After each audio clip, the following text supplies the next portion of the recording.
አንዳንዶቹ አገራት በታሪካቸው ሌሎቹ ደግሞ በኢኮኖሚ እድገታቸው ይታወቃሉ። አውስትራሊያ ጋር ስንደርስ ግን ሕጉም ተፈጥሮ ሙሉ በሙሉ ይቀየራል። ከአህጉራት ሁሉ ተነጥላ በውቅያኖስ መካከል የምትገኘው ይቺ ምድር በምድር ላይ የትም የማይገኙ እንግዳ ተፈጥሮዎችንና አስደናቂ ምስጢራትን በውስጡ አቅፋ ይዛለች። በዚህች ሀገር ውስጥ ከሰው ቁጥር ይልቅ የካንጋሮዎች ቁጥር ይበልጣል። ከአይነቱ ብዙ የእባብና የሸረሪት ዝርያዎች እስከ ገዳይ የባህር ፍጥረታት የሚኖሩባት ድንቅ ምድር ናት። ከሁሉም በላይ ደግሞ በበረሃ መካከል የሚገኙ ሐይቆቿ ፍጹም ሮዝ ቀለም ያለው በመሆኑ መላውን ዓለም በግርምት የያዘ ተአምር ነው። ከዚህ አስፈሪና አስደናቂ ተፈጥሮ ባሻገር ደግሞ የአውስትራሊያ የኑሮ ደረጃና የመንግስት የዜጎች እንክብካቤ እጅግ የሚያስገርም ነው። በዚህች ሀገር አንድ ሰው ስራ ባይኖረው እንኳ መንግስት በየ2 ሳምንቱ መሰረታዊ ፍላጎትን የሚሸፍን ከፍተኛ የገንዘብ ድጋፍ ያደርግለታል። ሕክምና፣ ትምህርትና የህፃናት እንክብካቤ ሙሉ በሙሉ በመንግስት ዋስትና የሚሸፈኑ ናቸው። እንደ ሲድኒና ማልበርን ያሉ ዘመናዊ ከተሞቿ የቅንጦት ኑሮ፣ ከፍተኛ የደሞዝ ክፍያና ፍጹም ሰላማዊ አኗኗር የሰፈነባቸው ናቸው። ዛሬ የአውስትራሊያን አስደናቂ የኑሮ ዘይቤ፣ የመንግስቱን ድንቅ የድጋፍ ስርዓትና የሀበሾችን ህይወት በዝርዝር እንቃኛለን። ቪዲዮን ላይክ፣ ቻናላችንን ሰብስክራይብ በማድረግ እስከ ቪዲዮ ፍጻሜ ድረስ አብራችሁን ቆዩ።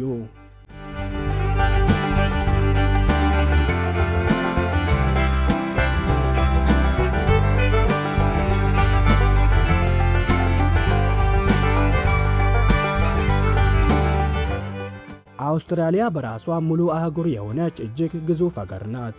የመሬት ስፋቷ ከ7 ሚሊዮን ስኩዌር ኪሎ ሜትር በላይ በመሆኑ መላውን የአውሮፓ አህጉር ያህል ይገመታል።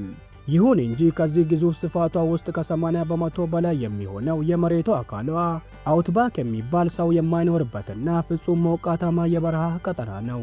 በዚህ ምክንያት የሀገሪቱ ሕዝብ አብዛኛው የሚኖረው በባህር ዳርቻዎችና በዋና ዋና ዘመናዊ ከተሞች አካባቢ ተሰብስቦ ነው። አውስትራሊያ በውቅያኖስ የተከበበች በመሆኗ ቀጥተኛ የመሬት ድንበር ከማንኛውም ሀገር ጋር አትጋራም። ይሁን እንጂ በባህር መስመር ከኒውዚላንድ፣ ከኢንዶኔዥያና ከፓፑዋ ኒው ጊኒ ጋር አጎራባች ናት።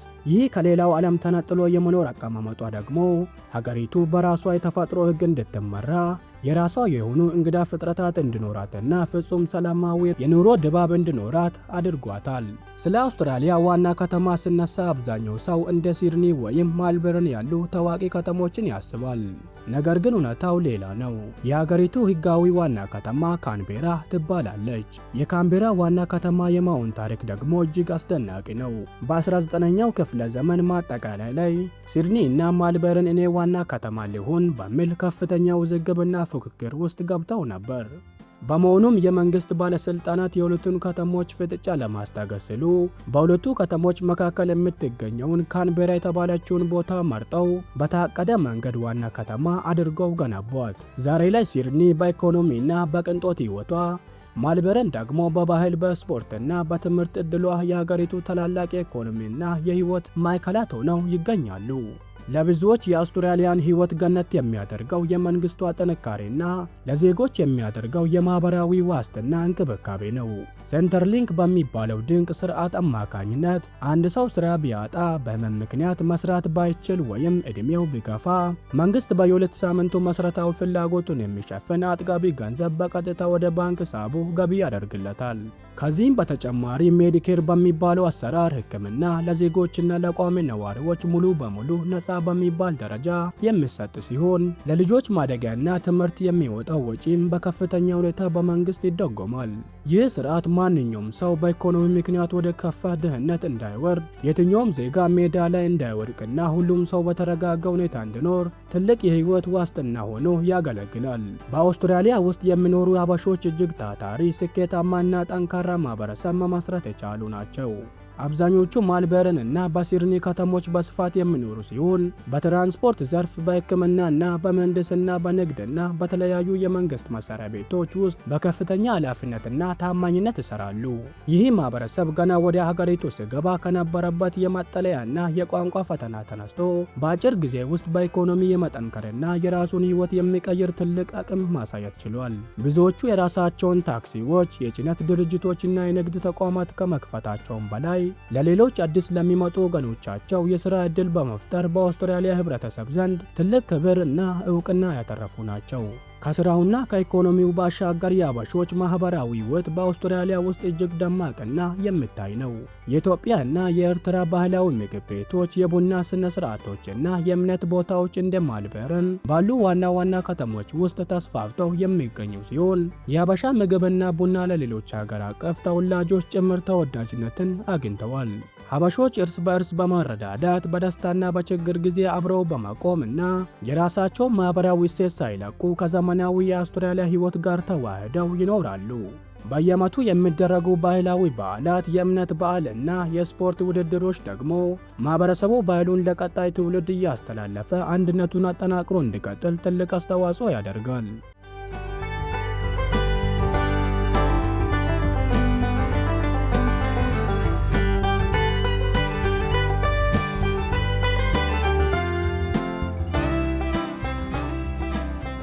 አውስትራሊያ በዓለማችን ከፍተኛውን አነስተኛ የሰዓት ክፍያ ወይም ሚኒመም ዌጅ ከሚከፍሉ ሀገራት በግንባር ቀደምትነት ትጠቀሳለች። በሀገሪቱ ሕግ መሰረት በየትኛውም የሥራ ዘርፍ ላይ የተሰማራ ሰው ለሥራው የሚመጥንና መበዝበዝን የሚያስቀር አጥጋቢ ገቢ ስለሚያገኝ ሰራተኛው የተከበረ እና በጥሩ ደረጃ የመኖር ዕድል አለው።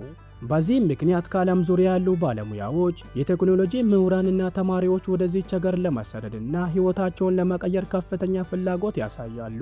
የመንግስቱ ግልጽ አሰራር፣ የሕግ የበላይነትና የኢኮኖሚ ጥንካሬ ሀገሪቱን የዓለም ሕዝቦች የህልም ምድር አድርጓታል።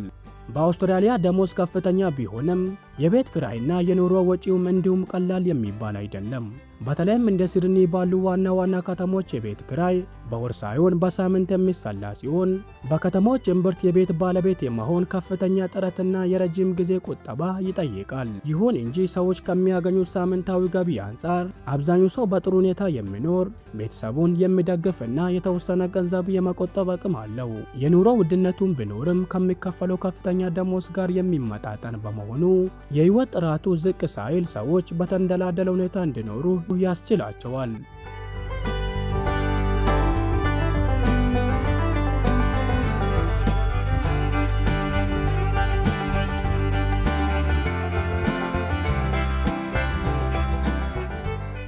ስለ አውስትራሊያ ኑሮ ስናወራ ከየትኛውም ሀገር ሙሉ በሙሉ ልዩ ከሆነው ተፈጥሮ ተነጥሎ ሊታይ አይችልም። በሀገሪቱ ውስጥ ከሰው ቁጥር እጥፍ በላይ የሆኑ ማለትም ከ50 ሚሊዮን በላይ ካንጋሮች በነፃነት የሚንቀሳቀሱ ሲሆን ቀን ሙሉ እንቅልፋቸውን በዛፍ ላይ የሚያሳልፉ ኮአላዎች ደግሞ የሀገሪቱ ልዩ ተፈጥሯዊ ሀብቶች ናቸው።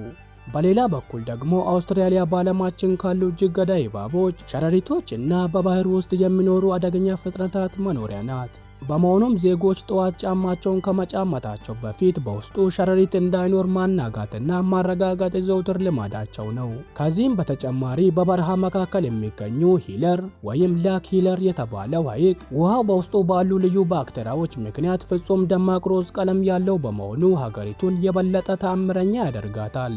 በአጠቃላይ አውስትራሊያ ከፍተኛ የኑሮ ደረጃ፣ ጠንካራ የመንግስት ድጋፍና ፍጹም ሰላማዊ የኑሮ ዘይቤ ያላት ድንቅ አገር ናት። ከተሞቿ ለስራና ለህይወት የተመቹ፣ ዜጎቿና በውስጧ የሚኖሩ አበሾች በደስታና በብልጽግና የሚኖሩባት ድንቅ ምድር ናት። ዛሬ ስለ አውስትራሊያ የኑሮ ሁኔታና የአበሾች ህይወት ያየነው ቪዲዮ ከወደዳችሁት ላይክ ማድረጋችሁን አትርሱ። በቀጣይ ደግሞ የትኛውን ሀገር እንድንቃኝላችሁ ትፈልጋላችሁ? የምትፈልጉትን ሀገር ኮሜንት ላይ ጻፉልን። አብራችሁን ስለቆያችሁ እናመሰግናለን።